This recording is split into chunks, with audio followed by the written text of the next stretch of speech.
આજ રોજ સાવલી એપીએમસી ખાતે સાવલી નગર અને સાવલી તાલુકાના ભારતીય જનતા પાર્ટીના સંગઠનના પદાધિકારીઓ અને ચૂંટાયેલા સભ્યોશ્રીઓને મળવાનો થયું છે। આગામી દિવસોમાં જ્યારે ભારતીય જનતા પાર્ટીનું નવું સંગઠનની રચના થઈ છે એને અનુસંધાને અમારા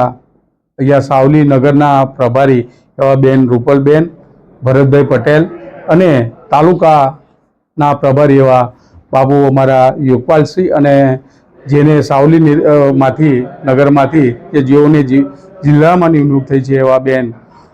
પાઠકબેન સાથે આજે અમે સાવલી એપીએમસી ખાતે સંગઠનના હોદ્દેદારોની એક બેઠક રાખવામાં આવી હતી। આ બેઠકમાં તમામ હોદ્દેદારોનો પરિચય લેવામાં આવ્યો અને આગામી દિવસોમાં જે પાર્ટી તરફથી જે કાર્યક્રમો આવવાના છે એની વિસ્તૃત માહિતી આપવામાં આવી અને સંગઠનની જે તાલુકા કક્ષાએ જે મોરચાઓની રચના કરવાની છે એની પણ વિસ્તૃત માહિતી આપવામાં આવી અને આગામી જે સ્થાનિક સ્વરાજ્યની ચૂંટણી આવનાર છે એના માટે પણ બધાને કાર્યકર્તાને સમજ આપી અને કામે લાગવા માટેનું એક આહવાન કરવામાં આવ્યું।